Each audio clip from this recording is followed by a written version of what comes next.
Jadon Sancho melanjutkan start menjanjikan yang ia perlihatkan di Chelsea. Dalam laga teranyarnya, Sancho berhasil membuat assist untuk si biru. Assist tersebut dibuat Sancho ketika Chelsea meraih kemenangan 3-0 melawan West Ham United pada partai Premier League di akhir pekan. Assist Jadon Sancho lahir ketika laga baru berjalan beberapa menit. Sodoran bolanya berhasil dimanfaatkan Nicholas Jackson untuk bikin gol pembuka. Buat Sancho itu adalah assist kedua yang dibuatnya dari 2 laga bersama Chelsea, yang musim panas ini meminjamnya dari Manchester United. Semasa bersama Setan Merah dulu, yang meminangnya dari Dortmund tahun 2021, Jadon Sancho butuh sampai 7 bulan untuk bisa sampai ke jumlah 2 assist. Sancho melakukannya di bulan Februari dalam kemenangan 4-2 melawan Leeds United. Secara keseluruhan, Jadon Sancho membuat 12 gol dan 6 assist dalam balutan seragam Manchester United sebelum akhirnya ditepikan manajer MU Erik ten Hag.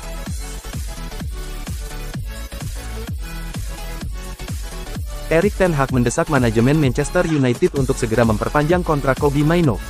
Padahal durasi yang berlaku sekarang masih terbilang panjang. Juru taktik asal Belanda itu nampaknya tak mau kehilangan gelandang muda potensial tersebut.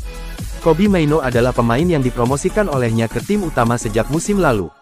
Penampilan Mainoo sejak musim lalu terbilang konsisten. Itu sebabnya pula pelatih timnas Inggris, Gareth Southgate memasukkan namanya ke dalam skuad di Euro 2024. Ten Hag tak ingin Manchester United kecolongan. Meski kontrak Mainoo masih berlaku hingga 2027, tapi menurutnya harus tetap diperpanjang. Kami sangat senang dengan perkembangannya. Manajemen harus membuat keputusan tentang hal itu, kata Ten Hag, dikutip dari Tribal Football. Bagi Ten Hag, ketika ada pemain potensial yang terus menunjukkan perkembangan, sudah selayaknya dipertimbangkan untuk diberi kontrak baru. Tentu saja kami melakukan ini secara kolaboratif. Itu adalah sesuatu yang selalu harus kami diskusikan saat seorang pemain berkembang, tuturnya. Melakukan perpanjangan kontrak pemain muda tak cuma soal bertambah durasi. Di dalamnya bisa pula ada peningkatan jumlah gaji dan bonus. Melihat potensi dan peran Mainoo dalam skuad tim berjuluk Setan Merah saat ini, bukan tidak mungkin peningkatan gaji yang signifikan didapatkan.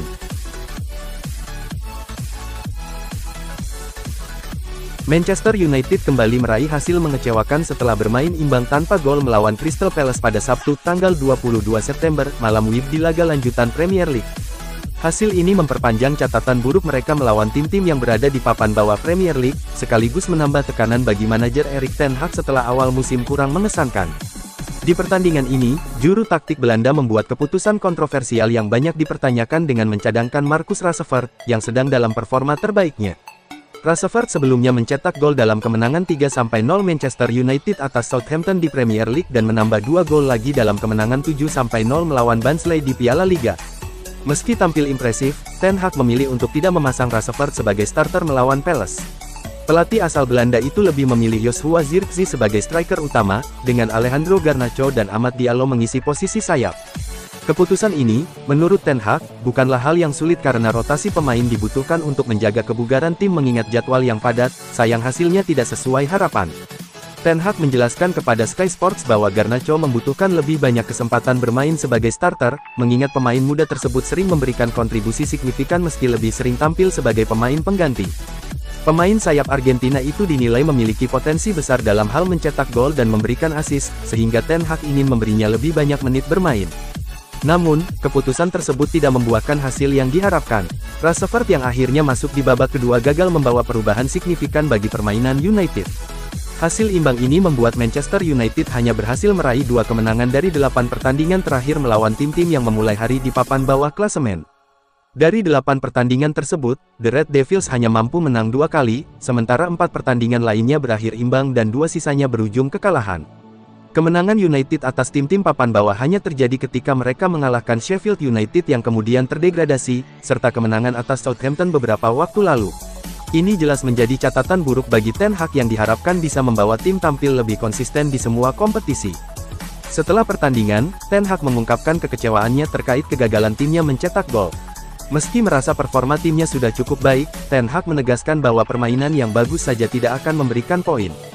Dalam wawancara dengan Match of the Day, dia menyatakan bahwa United menguasai permainan, tampil dominan, dan melakukan pressing yang efektif, namun tetap gagal memanfaatkan peluang untuk mencetak gol. Ten Hag juga mengakui bahwa timnya sedang berada dalam proses perbaikan. Dia merujuk pada pertandingan sebelumnya melawan Brighton, di mana United juga sempat mendominasi permainan tetapi kehilangan kendali di 30 menit terakhir dan akhirnya kalah 2-1. Menurutnya, dalam pertandingan melawan Palace ini, ada sedikit perbaikan meskipun hasilnya masih jauh dari yang diharapkan. Keputusan rotasi yang dilakukan oleh Ten Hag mungkin masih bisa diperdebatkan, namun yang jelas, Manchester United harus segera menemukan solusi untuk meningkatkan konsistensi mereka jika ingin tetap bersaing di papan atas Liga Premier musim ini.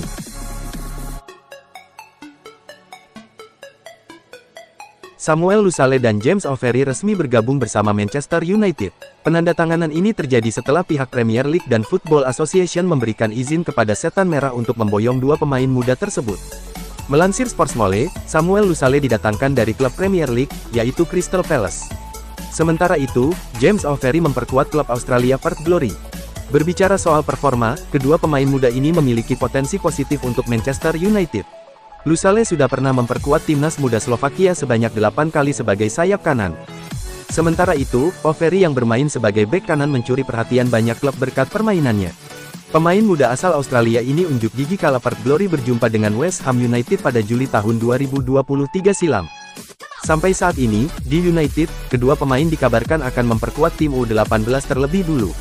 Hal ini juga selaras dengan usia Lusale dan O'Ferry yang masing-masing masih berusia 17 tahun. Tidak ada yang tahu kapan kedua pemain bisa promosi ke tim utama. Akan tetapi, Lusale dan O'Ferry berpotensi dapat menimba ilmu dari Bruno Fernandes dan kawan-kawan. Kesempatan sedemikian rupa hanya akan terjadi apabila masing-masing pemain mampu memberikan performa positif untuk tim United U18. Jika mereka mampu bermain dengan baik, maka mereka dapat berlatih dengan tim senior asuhan Erik ten Hag.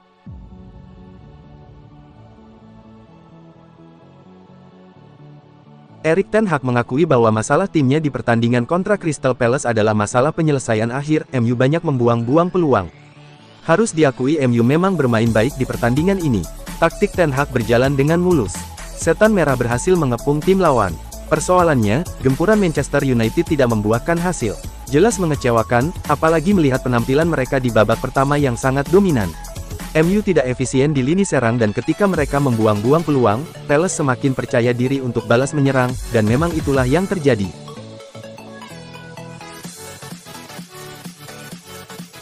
Fakta bahwa papan skor menunjukkan angka 0-0 setelah 90 menit di Selhurst Park jelas membuat Manchester United dan Erik ten Hag gigit jari. MU harusnya menang, sayangnya mereka kurang efisien.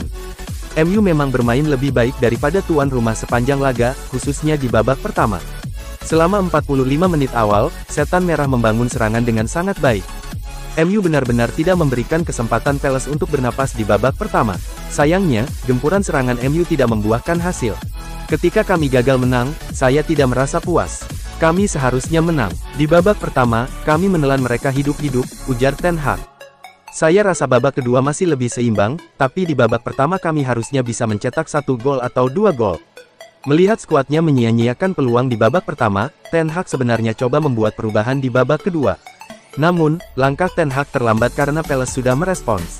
Saya kira di babak kedua lini tengah mereka jadi lebih rapat, dan mereka mendapatkan beberapa kesempatan serangan balik, lanjut Ten Hag. Lebih sulit bagi kami untuk menembus mereka. Di sisi lain, mereka mendapatkan lebih banyak ruang untuk melakukan serangan balik. Andre Onana sampai membuat 2 penyelamatan gemilang, kutubnya. Pakar transfer Eropa, Fabrizio Romano punya informasi menarik seputar manuver Manchester United di musim panas kemarin. Setan Merah dilaporkan sempat mencoba untuk mendatangkan Xavi Simons. Fabrizio Romano membenarkan bahwa MU memang berminat pada Simons. Mereka juga membuat pendekatan yang konkret untuk merekrut sang winger. Menurut laporan tersebut, Erik ten Hag sangat tertarik untuk mengamankan jasa Simons di musim panas kemarin. Penyebabnya MU pada saat itu berencana untuk melepas Jadon Sancho, sehingga mereka butuh pemain penggantinya. Simons dinilai punya talenta yang istimewa sehingga Ten Hag meminta manajemenmu untuk mencoba merekrutnya dari PSG. Menurut laporan Romano, MU sudah menjalin kontak dengan pihak Simons. Namun mereka gagal meyakinkan sang winger untuk pindah ke Old Trafford. Kabar yang beredar menyebut bahwa Simons tidak mendapatkan garansi starter di skuad MU. Sementara MU punya stok winger yang cukup melimpah. Alhasil Simons memutuskan untuk menolak MU dan memilih kembali memperkuat RB Leipzig sebagai pemain pinjaman untuk kali kedua.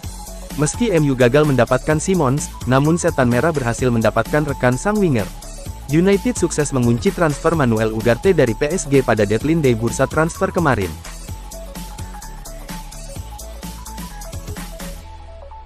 Bintang muda Borussia Dortmund Karim Adeyemi menarik minat raksasa Eropa. Salah satunya adalah Manchester United dari Inggris. Dilansir dari Sportsmole, bintang asal Jerman ini sedang dalam pantauan setan merah. Skenarionya adalah Adeyemi didatangkan dari Westfalenstadion pada bursa transfer musim panas 2025 mendatang. Prospek tersebut selaras dengan informasi dari Direktur Olahraga Manchester United, Dan Ashworth. Ia menyampaikan bahwa nama Adeyemi sudah masuk ke dalam daftar pemain yang diincar oleh klub. Adeyemi menjadi bidikan Manchester United dengan alasan klub berbasis Old Trafford ini sedang mencari pengganti Anthony di skuad. Hal ini juga selaras dengan performa Anthony yang sampai saat ini belum menemui titik maksimal. MU tampaknya belum kapok dengan pemain Borussia Dortmund meski yang kemudian melempem setelah didatangkan. Shinji Kagawa dan Jadon Sancho adalah contoh mutakhir. Karim Adeyemi masuk ke dalam target incaran Manchester United karena performa maksimalnya. Bintang muda Borussia Dortmund ini mampu memberikan sejumlah capaian positif dalam permainan. Dalam total 70 penampilan bersama Die Schwarzgelben, ia berhasil mencetak 16 gol dan 10 assist. Tercatat juga ada 3 kontribusi dari catatan tersebut yang ia raih dalam 3 pertandingan pertama untuk Dortmund musim ini.